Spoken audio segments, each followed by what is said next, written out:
แล้วเพิ่นว่าฝนแล้วเพิ่นว่าฝนฝนตกลิ้นห้ำหน่อยห้ำต้องก้อยหน่อยต้องขาแล้วแฟนแฟนอย่าไปฟังคนซาอย่าไปฟังคนซาว่าหมอลำดนใช่นี่ห่างกำลังสางแม่นบ่ถอยกำลังสางแม่นบ่ถอยเด้อแฟนเด้อ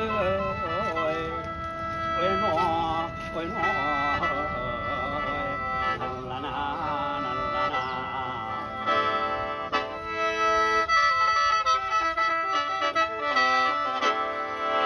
แล้วมาบัดนี้เพิ่นมาฟังถอน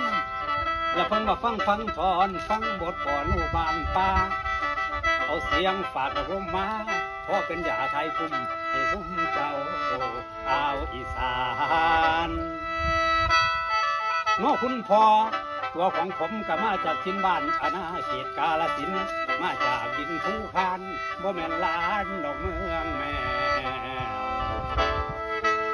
แล้วแฟนเห็นดีแล้วหมอดนใช้มาลองทรงจังได้ว่าตกลงให้ผมมาโอลองจะร้องทานผมแฟนขอบพระคุณกันไปทุกเรื่องทั่วแฟนที่เห็นชอบเช่าคณะผู้เห็นดีทั้งเสียงพวกหมูหลานได้บ้านชัยเมื่อนี้มาเสนอให้ศรัทธาไทยพี่น้องเก่าภาคอีสานเมืองลาวล้วนแต่เป็นพี่น้องโอ้ยแสงเสือเก่าสมัยขอเนี่ยเด้อ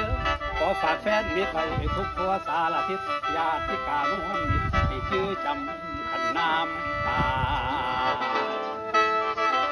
แล้วไก่บ่ไก่คงจำได้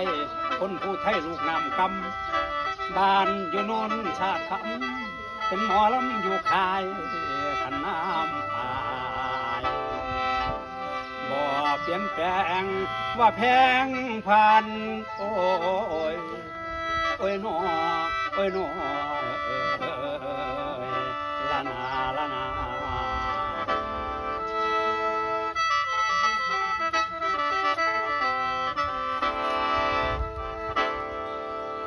ขอฝากเสียงสำเนียงตาลพี่น้องเก่าชาวอีสานดนใช่หน่อยผู้ร้องทรงโอ้ยลูกบ้านป้าคาดงส่งเสียงมาฝากเจ้าศรัทธาเท่าให้ซอยเชียร์แล้วขอให้ความเอื้อเฟื้อเพื่อแผ่เมตตาจิตญาติกามวลมิตรให้จื้อจำน้ำปลาย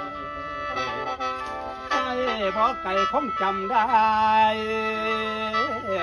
คนผู้ไทยลูกน้ำกามบ้านอยู่นุ่นชาติคำเป็นหมอลำอยู่ขาย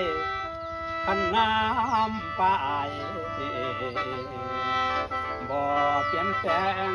ว่าแพงพันโอ้ยโอ้ยหนอโอ้ยหนอ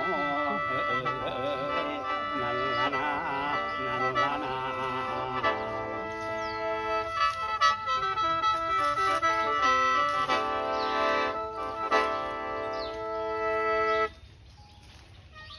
มาท้ายแล้วจะฝ่ายาง